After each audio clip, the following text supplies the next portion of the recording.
Welcome to Psyche Talks. Today we're diving deep into a really fascinating stack of material. We're exploring the fundamental nature of hierarchies, competition, and how our brains and behaviors are shaped by our social standing. Yeah, it's quite a mix. It is. We'll be looking at insights drawn from some, well, unexpected places, from the territorial disputes of lobsters and songbirds, all the way to the complexities of human relationships and societal structures. Mm-hmm. Our mission here is really to unpack these complex ideas, find the surprising connections, and understand what it all might mean for you. So let's start by looking at something maybe a bit unexpected. Lobsters. Lobsters, right. Our sources highlight their nervous systems and how they establish territories. Yeah. This drive for a home base, it seems pretty fundamental across the animal kingdom, doesn't it? Oh, absolutely. It really is. And what's intriguing is that even in creatures with, relatively simple nervous systems, we see this really strong inclination towards territoriality. A lobster's need for a secure burrow, a place offering resources and safety, it really mirrors the basic requirements of so many animals, humans definitely included. Right. And it's not just the lobsters staking their claim. We also looked into the behavior of songbirds, Mhm. specifically wrens, and their, well, fiercely defended territories. Oh, yes, the wrens. That story about the wren trying to take over the neighbor's boot after its own boathouse was occupied was just quite remarkable. It truly was. It really illustrates the intensity of this drive. I mean, those territorial songs that might sound quite pleasant to us, Yeah. they're actually declarations of ownership, basically a sonic boundary. And the wren's persistent efforts trying to oust the other bird from the boot, it just demonstrates this deep-seated need to secure resources and, prevent intrusion. It's almost hard to believe such a tiny creature can be so relentless about its territory. Mm. But it does make you consider how this preoccupation with social standing and territory seems to be a common thread, really, throughout the animal kingdom. Exactly. From lobsters and wrens to the pecking order we see in barnyard fowl, there's this ongoing negotiation of social rank. It's everywhere. Precisely. And if we connect this to the bigger picture, this social station isn't just about status. Right. For these animals, their position in the hierarchy directly impacts their survival. It determines their access to food, opportunities for mating, protection from predators, and even their susceptibility to disease. Consider how, during human epidemics, marginalized communities often experience the greatest impact. It's a pattern that seems to resonate across different species. Which naturally leads to conflict then. If everyone's competing for the best spot, the best territory, clashes are, well, bound to happen. Yeah. But what's interesting is how nature has evolved these quite sophisticated ways to resolve these disputes without constant debilitating injury. Well, that raises a really important question, doesn't it? How do you establish dominance without just widespread destructive conflict? Our sources detail some fascinating strategies. Things like the ritualized surrender you see in wolves, or the four-limb gestures of bearded dragons, even the vocalizations dolphins use. It's all about communication, really, and avoiding unnecessary physical fights. And lobsters have their own set of combat rituals, correct? It's not just some chaotic free-for-all. There are defensive postures, chemical signals, almost like a preliminary assessment of strength and temperament, and these cautious, almost dance-like movements. Yeah, an intriguing aspect here is the escalation. They start with these displays, these chemical signals. Right. Then they proceed to these cautious interactions. Only if those initial stages don't settle things do they move on to the full-blown fights, the claw-locking, the flipping. It's a very structured way of sizing up an opponent. But the consequences of defeat for a lobster, they sound quite severe. It's more than just losing face, isn't it? Oh, much more. There's a reluctance to engage in further fights, and even this incredible neurological metamorphosis where their brain essentially kind of resets itself to suit their new lower status. Wow. That neurological aspect is, it's profound. The disintegration and regeneration of the brain in a defeated lobster to align with its new lower social standing really underscores the deep biological impact of social hierarchy. Mm-hmm. And the unsettling parallel to humans who experience significant failures, that feeling of being fundamentally altered by defeat, it's quite striking when you think about it. Yeah, it really is. And this brings us neatly to the neurochemistry involved. You mentioned serotonin and another neurotransmitter, octopamine, playing these key roles in regulating confidence and timidity. That's right. Victory leads to increased serotonin, resulting in that bold, upright posture. Standing tall. Exactly. Cool. While defeat has the opposite effect. Lower serotonin, higher octopamine, more timid, likely to flee. And what's striking is how fundamental these neurotransmitters seem to be. It is. The fact that elevated serotonin in lobsters leads to boldness and a renewed willingness to fight, well, it mirrors the effects of SSRIs in humans dealing with depression. It strongly suggests the evolutionary conservation of these biological mechanisms tied to social status. They go way back. Way back, and it's not just about individual encounters, is it? Our sources also explore this principle of unequal distribution prices law, sometimes called the Matthew principle, Yeah. where the winner often takes a disproportionately large share. It's not just wealth inequality in human societies. This pattern seems to pop up in many different areas. Exactly. Whether you look at scientific publications, the popularity of music recordings, book sales, or even the classical music repertoire, how it focuses on a relatively small number of composers. Right, like Bach, Beethoven. Precisely. This pattern of a small percentage dominating is remarkably consistent. The Matthew Principle's stark statement to those who possess abundance, more shall be given, seems to hold true even in the crustacean world.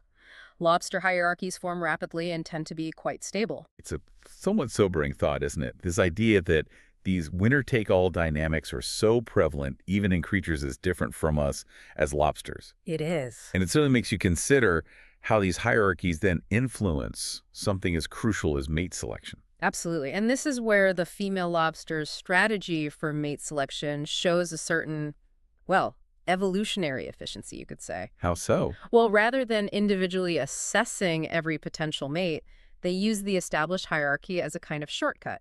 They essentially allow the males to compete and sort themselves out, identifying the most desirable partners through their dominance displays and victories. So the dominant male lobster, the one who's risen to the top through all that competition, gets the majority of the mating opportunities. Pretty much, yeah. And female lobsters even exhibit courtship behaviors near his territory. It's almost like a crustacean version of the Beauty and the Beast archetype. Huh, yeah, you could see it that way. With the dominant male, maybe initially less focused on courtship, but eventually responding to the female's presence. The parallels to human phenomena, even something like the popularity of 50 Shades of Grey, are, well, intriguing, to say the least. Correct. However, our sources also point out that brute dominance isn't the only factor, especially in more complex social structures. Like chimpanzees. Exactly. In chimpanzee troops, for instance, long-term leadership also depends heavily on forming alliances and exhibiting nurturing behaviors. It's not just about being the toughest. It's fascinating to think about the deep evolutionary roots of all of this. Lobsters have existed for around 350 million years. An immense amount of time. Just huge. That's an incredible amount of time for these dominance hierarchies and the neural pathways that support them to become so deeply ingrained. When we talk about conservatism and evolution, Yeah. what exactly does that entail for listeners? Well, essentially, evolution tends to tinker with existing successful systems rather than completely reinventing the wheel every time. So the fundamental ways we process social status and respond to hierarchical structures likely have very, very deep roots in our biology, passed down through vast stretches of evolutionary time. Culture, in this context, isn't some completely separate invention, but something that emerges from these natural, long-standing drives. Right, it grows out of nature. And the similarities you mentioned between a defeated lobster and a human in a low social position are quite striking. The slumped posture, that feeling of vulnerability, and how chronic subordination can actually contribute to things like depression.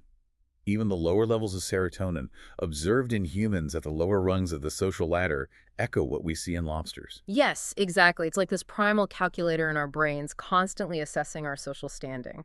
And it has significant effects on our neurochemistry, our levels of confidence, the amount of stress we experience, and ultimately our overall health and even lifespan. Our sources really paint a vivid picture of the extremes of the hierarchy, the rewards enjoyed at the top, the access, the opportunity. The good stuff. Yeah. Versus the harsh realities often found at the bottom. Scarcity, a sense of invisibility, increased susceptibility to illness, and statistically a shorter lifespan.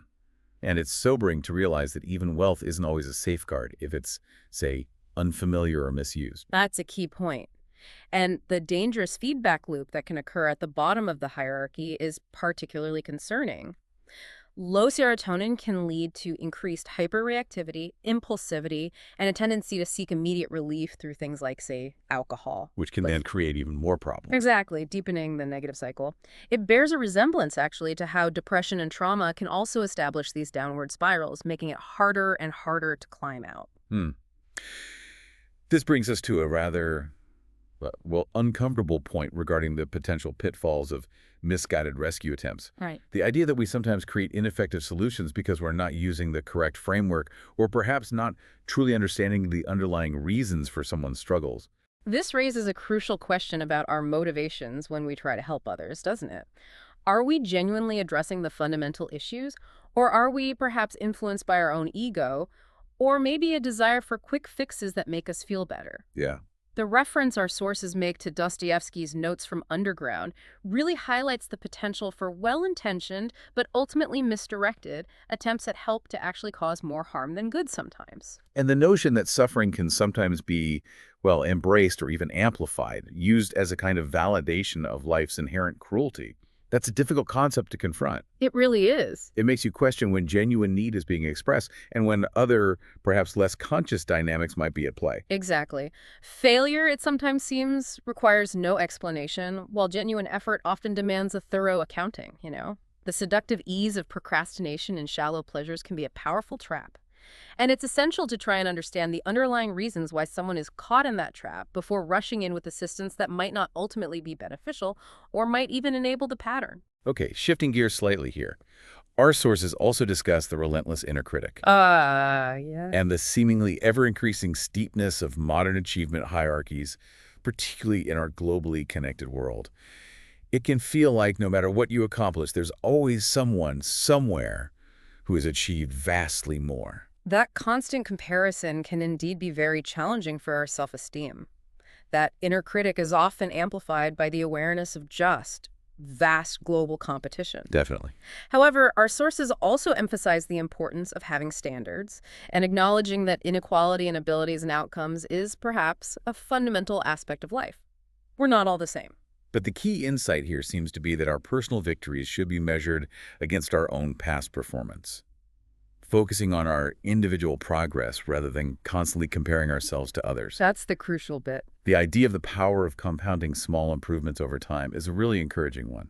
Absolutely. That consistent focus on personal growth, those small daily improvements, they can lead to significant transformation over the long term. It adds up. Right. And the connection between our focus, our perception, and our values is vital. What we consciously direct our attention towards really shapes what we see and, ultimately, what we achieve. That research on inattentional blindness, the gorilla experiment, highlights this perfectly. So, consciously directing our focus towards our own goals and values becomes incredibly important in navigating this complex world and maybe quieting that often overly critical inner voice. Precisely. And speaking of values, our sources touch on the significance of truth and aiming high. Yes, truth, according to our sources, has the power to orient us, to guide and elevate us. Confronting our own discontent and striving for improvement not just for our own benefit, but ideally for the betterment of those around us, even our adversaries, is presented as a pathway towards a more meaningful existence. It's this concept that better should mean better for all, both now and in the future. Mm. And that even small, consistent efforts, combined with self-compassion, are vital in achieving our aims. There's a call for humility, for acknowledging our limitations, and for engaging willingly with the tasks and responsibilities of each day.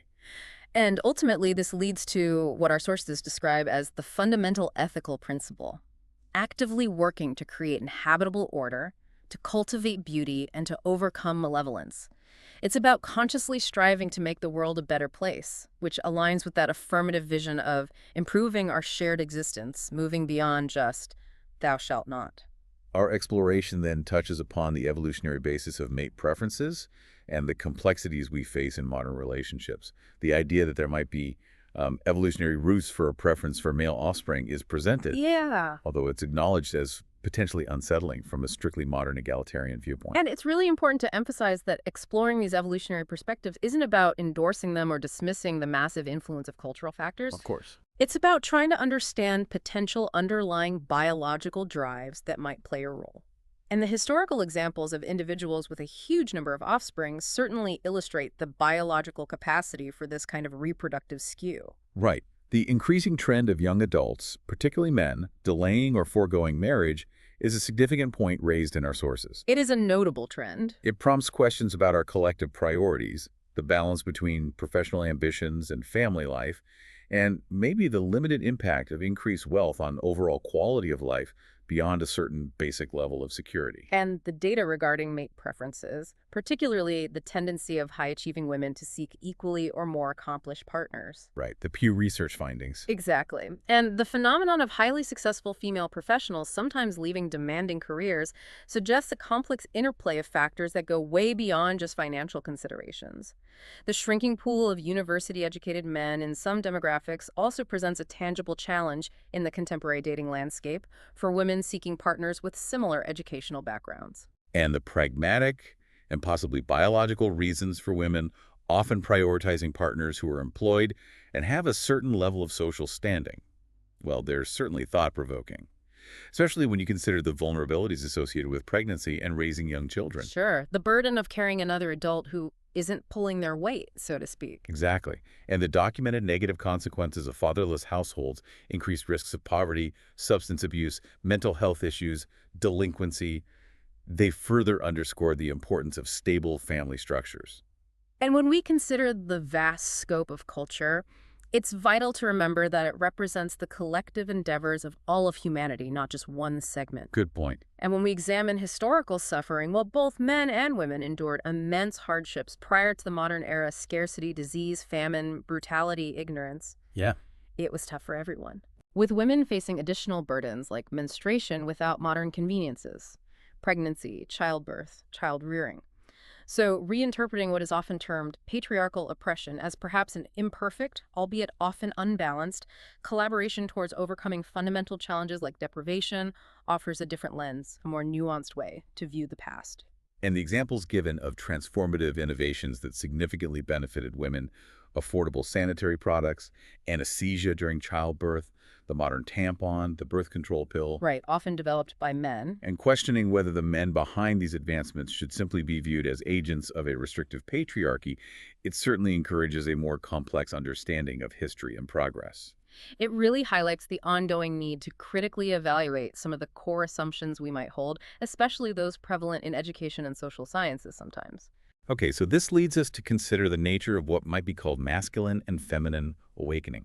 Our sources suggest that feminine awakening often involves a greater engagement with consciousness, which has historically and symbolically been associated with traditionally masculine principles, logos, order, rational thought. Interesting framing. The rescuing prince archetype is reinterpreted not necessarily as a literal external figure, but maybe as representing a woman's own developing vigilance, insight, and autonomy. So the rescue comes from within. Essentially, yes. The discussion touches on observed gender differences in, say, emotional expression or pain tolerance, and uses the symbolism in The Little Mermaid Ariel, King Triton's order, Ursula as chaos, to illustrate this journey towards wholeness through confronting reality and engaging with that traditionally termed masculine consciousness. Integrating those aspects and the importance of not fostering excessive dependence is a key theme here too, isn't it? Very much so. The personal anecdote shared about a mother's conscious restraint during childhood conflicts to encourage her children's autonomy really illustrates this powerfully. And the description of the exclusively male environment of that Saskatchewan railway crew and its unspoken initiation rituals. Right, the don't whine, carry your weight ethos. Exactly. It provides a stark example of how resilience, competence, and reliability are often forged through challenging experiences, through testing limits. The iconic Charles Atlas comic strip ad is even brought up as this kind of distilled representation of these dynamics, the transformation through developing strength and confidence leading to respect and attraction. And the discussion touches on that seemingly paradoxical phenomenon, that an increased cultural valuing of softness might potentially lead to an attraction towards a certain degree of hardness or strength in others. The 50 Shades phenomena is mentioned again here. Right. And the potentially troubling social consequences if traditionally masculine traits like resilience or assertiveness are overly suppressed or pathologized within a society. Things like the appeal of Fight Club or certain political movements are hinted at as potential reactions. So ultimately, the point seems to be that a degree of resilience and self-reliance is important for men, and that women often desire partners who embody strength and capability, not necessarily brute force, but competence. Exactly. And the potential dangers of mothers, perhaps inadvertently overly protecting their sons or favoring less effective partners, are highlighted. The idea is that healthy individuals often seek out partners who present a degree of challenge and capability. And the impulse to shield boys excessively from challenging experiences, it's argued, can also inadvertently undermine girls' development of independence by fostering a perception that the world is just inherently too dangerous for them to navigate on their own. It's a complex interplay. The sources even suggest that historically, weak men might have been more destructive than formidable ones. Okay, so after all that intensity, finally, we arrive at Rule 12. Pet a cat when you encounter one on the street. Yeah, it might seem like a sudden shift in focus after exploring hierarchies and neurochemistry and everything else. It does feel a bit abrupt. Well, it might seem so on the surface, but the personal anecdote that precedes it about owning Sicko the American Eskimo dog, it serves a specific purpose, according to the source. Which is? It's about initially broadening our perspective and perhaps subtly counteracting what social psychologists like Henri Tajfel described as minimal group identification. Okay. That inherent tendency we have to favor our own group and sometimes view others less favorably, even based on really arbitrary categories like being assigned to the blue group or red group. Oh, right. So by starting with a dog anecdote, it creates a slightly wider initial point of connection before focusing on a different animal, the cat. It gently pushes against that in-group bias. I see. But the focus does then turn to cats, and they are presented as somehow embodying a key aspect of the discussion. And from there, there's a transition to the inescapable realities of suffering and our mortal existence. Yes, exactly. Suffering is presented as just a fundamental aspect of the human condition, a recurring theme that forms the bedrock of many major religious and philosophical traditions. And this leads into that deeply personal anecdote about the diagnosis of juvenile rheumatoid arthritis in the daughter, Michaela. Which is incredibly moving. It is. And it raises that profound, often unanswerable question. Why does such suffering sometimes befall innocent children? Dostoevsky's Ivan Karamazov wrestled with this exact point. Right. It's a profoundly difficult story, detailing the challenges, the treatments, the uncertainty, the ongoing nature of the struggle. And it connects to this idea that perhaps our capacity for love and connection is somehow intertwined with our inherent fragility. This personal experience then provides a powerful illustration of a more universal principle, the idea that limitation, paradoxically, might be the very thing that defines our existence and allows for narrative and meaning. Limitation giving rise to being. In a sense, yes. Our sources allude to an ancient Jewish parable about God creating humanity out of a sense of lacking limitation, needing constraints to create something meaningful, the constraints of being like the form given to clay by a potter, or the walls defining a room give shape and substance to our experience. The analogy used with Superman is great here, how his increasing, almost limitless powers ultimately made his stories less compelling. Right, he needed kryptonite. Exactly. He needed limitations for him to be a truly engaging hero. To drive that point home, true heroism and perhaps true growth requires boundaries and the overcoming of limitations. And this ultimately leads us to the concluding thoughts on how to navigate this complex reality. The importance of having faith, perhaps not in a specific doctrine, but in the underlying goodness of existence, or at least the value of striving towards it. And the value of truth in orienting ourselves. Yes, and the significance of engaging in small acts of goodness in our daily lives, aiming high in our aspirations while focusing on the present day, attending to what we can influence, striving to mend what's broken around us. And cats are presented here as representing a connection to nature, a form of pure being, maybe in contrast to the more overtly hierarchical and loyal nature often associated with dogs. Yeah, they have their own enigmatic rules, don't they? Only partially domesticated. Felines is a form of existence, just observing humanity. And those small moments of grace that life sometimes offers a child twirling, a really good cup of coffee, a moment of unexpected beauty, or yes, a brief moment of connection with an animal. Like a cat materializing during a walk. Exactly. These are highlighted as potential counterbalances to the inevitable sorrows and limitations we face, little reminders of the marvel of being itself. And so the seemingly simple, yet perhaps profound instruction. When you encounter a cat on the street, take a moment, pet it. A small act of attention, of connection. which is then followed by that brief postscript about Michaela's significant health challenges, the devastating news, and then a moment of unexpected hope and positive change. A real turnaround. A reminder that things can change, even when they seem dire. Wow. Okay, so this deep dive has really taken us through an incredibly wide range of ideas, hasn't it? From the primal instincts shaping animal behavior, like lobsters. Right up to the complexities of human relationships and the very nature of existence and suffering. We've seen how hierarchies, though sometimes frankly brutal, seem to be a fundamental aspect of life, and how our neurochemistry is deeply intertwined with our social standing. And we've explored the importance of confronting limitations, the dangers of unchecked ambition, and the surprising wisdom that can be found in, well, unexpected places. We really hope this exploration has provided you with some new perspectives, maybe a few aha moments, without feeling too overwhelming. Yeah, hopefully some food for thought. Perhaps it has sparked some further contemplation about your own place in the world and the challenges and opportunities that come with it. So now go forth, armed with these insights, and maybe, just maybe, pet that cat you encounter. Thank you for your support and for listening.